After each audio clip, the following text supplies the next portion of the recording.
السلام علیکم ورحمۃ اللہ وبرکاتہ۔ میں حقاری اللہ بخش محمد، میں سب دوستوں کا شکریہ ادا کرتا ہوں جو مجھے دیکھ رہے ہیں۔ میں دل کی اتھاہ گہرائیوں سے بہت ہی آپ کا مشکور ہوں۔ بہت مہربانی آپ ہمارے چینل پر آئے اور ہمیں دیکھ رہے ہیں۔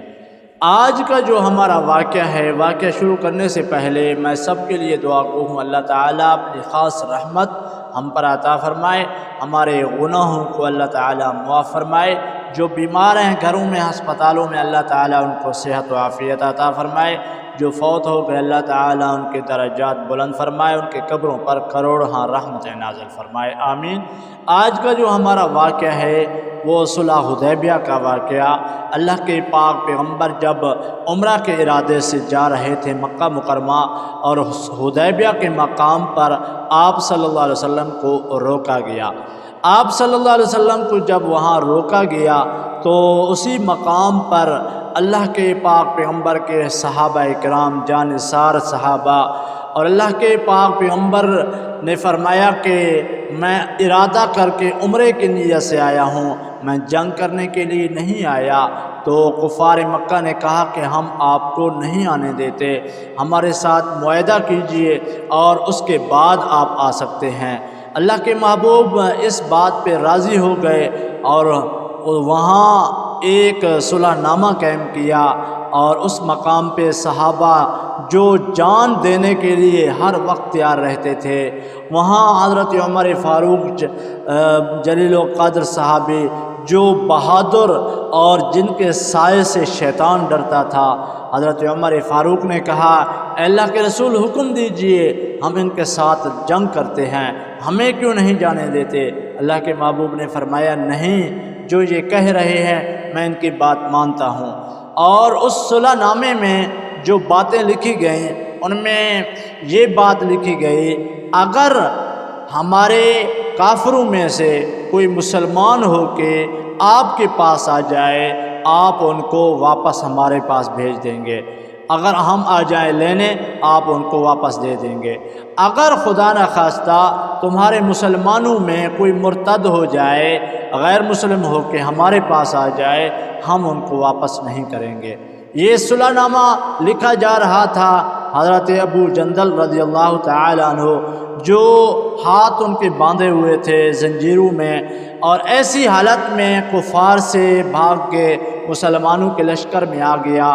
تو اسی مقام پہ ان کا باپ سہیل بھی موجود تھا، جو فتح مکہ کے بعد مسلمان ہوا، اور اللہ کے رسول کو کہا کہ ہم ان کو آپ کے حوالے نہیں کرنا چاہتے۔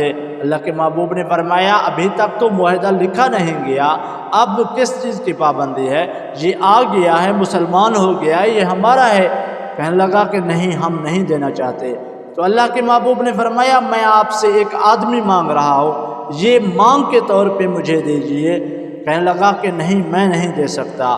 تو اسی بات پہ ان کے ابو نے ان کو تماچا مارا، اور بہت سی پہلے بھی اس نے تکلیفیں دیکھیں۔ تو کہنے لگا اے مسلمانوں، مجھے میرا ساتھ دیجئے اور مجھے یہاں رہنے دو، کافروں کو کہو ہم نہیں دے سکتے ان کو۔ لیکن اللہ کے محبوب نے فرمایا اے جندل صبر کر، اللہ تعالیٰ آپ کے ساتھ ہے، آپ کے لیے کوئی راستہ اللہ تعالیٰ ضرور نکالے گا، صبر کر صبر کر۔ اور اسی بات پہ وہ کافروں کے ساتھ پھر واپس ان کے پاس چلا گیا۔ تو ابھی معاہدہ مکمل ہی ہونے والا تھا، تو حضرت ابو بصیر رضی اللہ تعالیٰ عنہ وہ بھی کافروں سے بھاگ کے مدینہ منورہ آ گئے مسلمان ہو کے۔ تو اس کے پیچھے دو اور نوجوان آئے اس کو لینے کے لیے۔ اللہ کے محبوب نے فرمایا کہ اب واپس چلا جا، ابو بصیر کو کہا۔ ابو بصیر رضی اللہ تعالیٰ عنہ فرمایا یا رسول اللہ، میں کافروں کے اس مشکل اور اس تکلیف کی وجہ سے میں جہاں بھاگ کے آیا ہوں آپ کے پاس، میں نے کہا کہ پناہ مل جائے گا، آپ کہتے ہیں پھر جاؤ کافروں کے پاس۔ اللہ کے محبوب نے فرمایا معاہدہ ہو چکا ہے، اب جائیے، اللہ تعالیٰ آپ کے لیے کوئی راستہ نکالے گا۔ تو جب اس نے دیکھا کہ اب کوئی راستہ نہیں ہے، واپس گیا اور وہ نوجوان دونوں ان کو لے گئے۔ راستے میں ان دو نوجوانوں میں آپس میں جھگڑا ہوا۔ ایک نے کہا کہ آپ کے پاس جو تلوار ہے بہت ہی خوبصورت نظر آ رہا ہے، دوسرے نے کہا مجھے دکھائیے۔ جب اس نے اس سے وہ تلوار لیا اور میان سے باہر نکالا اور اس پر حملہ کر دیا اور اس کو مار دیا، جو ابو بصیر رضی اللہ تعالیٰ نے دیکھا کہ اس کو تو مار دیا اس نے، اب میرا نمبر آ گیا۔ آپ وہاں سے دوڑے، دوڑتا ہوا اللہ کے پاک پیغمبر کی خدمت میں آیا، یا رسول اللہ، جس کے ساتھ آپ نے مجھے بھیجا اور ایک نوجوان کو ایک نے مار دیا، اب میرا نمبر تھا، میں وہاں سے نکل آیا، کیونکہ آپ کا جو وعدہ تھا آپ نے تو پورا کر دیا، مجھے ایک دفعہ واپس کر دیا، میں پھر خود آ گیا ہوں۔ اللہ کے محبوب کا جو الفاظ تھے، اللہ کے محبوب نے فرمایا آپ جھگڑے کو زیادہ کرنا چاہتے ہو، آپ اس لڑائی کو زیادہ کرنا چاہتے ہو۔ جب یہ بات سنی ابو بصیر نے سمجھ گئے کہ اللہ کے محبوب یہ کہہ رہے ہیں اگر کوئی واپس اور شخص آ گیا آپ کو لینے کے لیے تو مجھے واپس کر دیا جائے گا، تو اللہ کے محبوب کے سامنے اب نہیں بیٹھا، اب چلا گیا سمندر کے کنارے کہیں چھپ گیا۔ تو حضرت ابو جندل رضی اللہ تعالیٰ عنہ پہلے وہ بھاگ چکے تھے اس کافروں کے لشکر سے، اور وہ بھی وہاں چھپ گئے۔ جو بھی کافروں کے جنگل سے نکل دے اور تکلیفوں سے نکلتے مسلمان ہو کے وہ سمندر کے کنارے چلے جاتے۔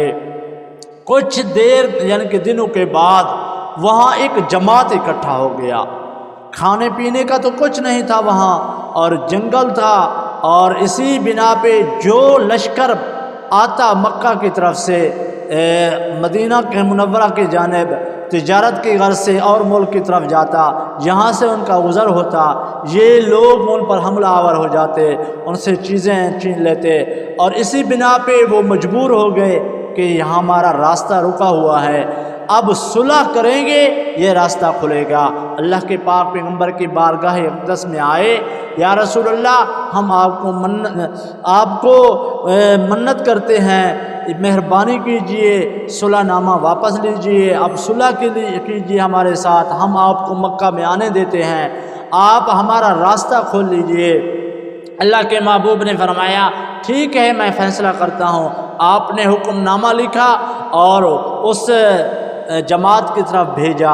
جب وہ حکم نامہ وہاں پہنچا، حضرت ابو بصیر رضی اللہ تعالی عنہ کا آخری وقت تھا، اور جب رکا نامہ ان کے پاس پہنچا، آپ اپنے ہاتھ میں اللہ کے محبوب کا وہ خط لیے ہوئے دنیا سے انتقال کر گئے، اور اللہ کے محبوب کے حکم کے مطابق راستہ کھول دیا گیا۔ دیکھیں اگر کوئی شخص کا ایمان پختہ ہو اور ڈٹ جائے اللہ تعالیٰ کی مدد بھی آ جاتا ہے۔ صحابہ کرام کا ایمان پختہ تھا، وہ ڈٹ گئے، اللہ تعالیٰ کی ذات کی مدد بھی آ گئی، وہ کامیاب بھی ہو گئے۔ اللہ تعالیٰ ہم سب کو ان باتوں پہ عمل کرنے کی توفیق عطا فرمائے، آمین۔ اگر آپ کو یہ واقعہ اچھا لگا، آپ نے مکمل واقعہ سنا، میں آپ کا بہت شکریہ ادا کرتا ہوں، جزاک اللہ خیرہ۔ اللہ تعالی ہم سب کو عمل کی توفیق عطا فرمائے۔ السلام علیکم ورحمۃ اللہ وبرکاتہ۔